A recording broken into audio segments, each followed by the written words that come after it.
of This Is Our Life, and this is a notepad.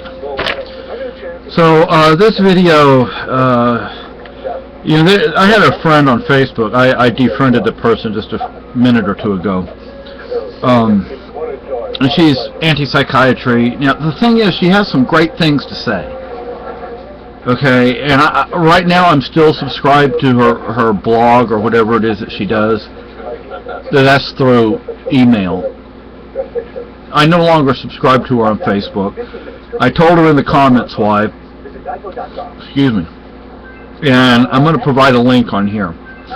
Thomas Szasz was a crypto-Scientologist. For those who don't know what a crypto-Scientologist is, he was a secret member of Scientology. For those who have not looked into Scientology, I highly recommend you go to Tori Magoo. Was it Tori Magoo 44? I don't remember. And to you, Tori, I apologize that I'm not getting your the name of your channel correct. She was a member of Scientology for, I believe, 30 years, which is a long time. And I recently watched her series on leaving Scientology, and I have to tell you, I wanted to cry. I mean, a couple of years ago I made a not very nice video about her, and I deeply apologize to you, Tori, because I was wrong. I was wrong. And when I watched your series on leaving Scientology,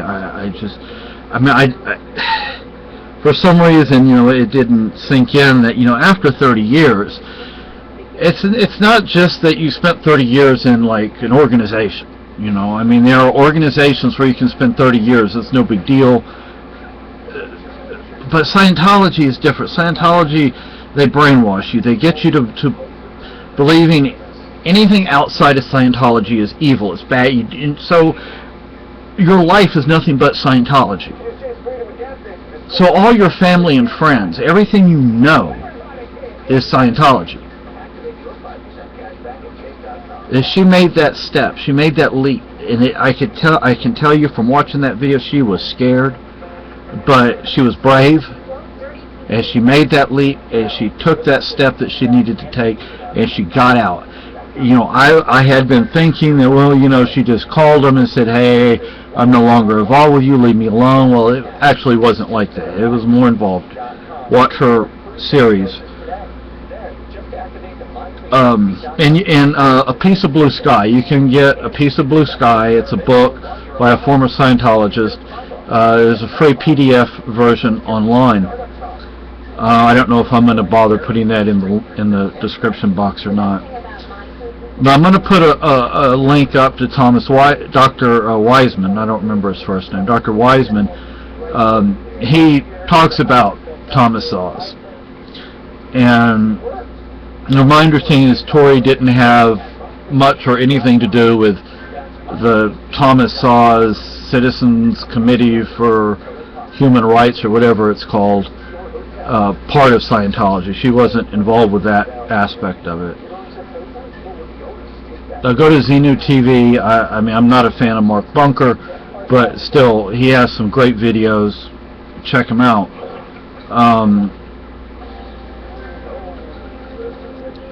Look, I take psych meds. I have 2 bottles of psych meds right here. I'm not going to show you what's on the label because it's nobody's business what I'm taking. There are 2 bottles right there. Now, if I didn't take those meds, you want to know what life would be like for me if I didn't take those meds? We happen to know somebody who is, to one degree or another, involved with the liberty movement up here.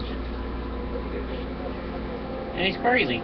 Yeah, if you didn't hear her, he's crazy. I had a son who had to take Ritalin, and before he started taking Ritalin, life was not fun.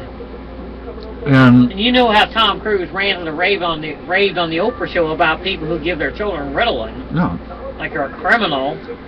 And now they gave me Ritalin when I was in school at school on Okinawa, and it didn't help me.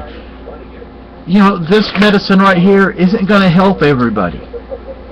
This medicine right here, something that's not going to help everybody. It took me years to find the right medicine and the right dose of each medicine.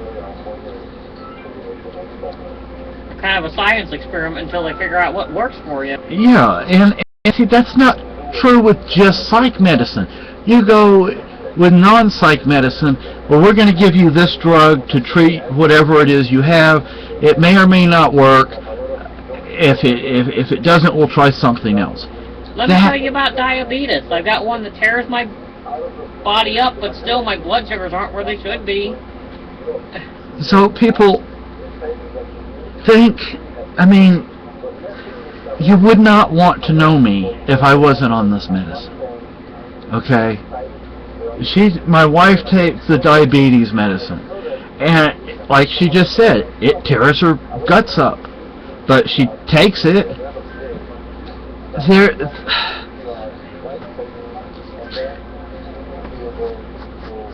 Have I been abused by the psychiatric profession, so to speak?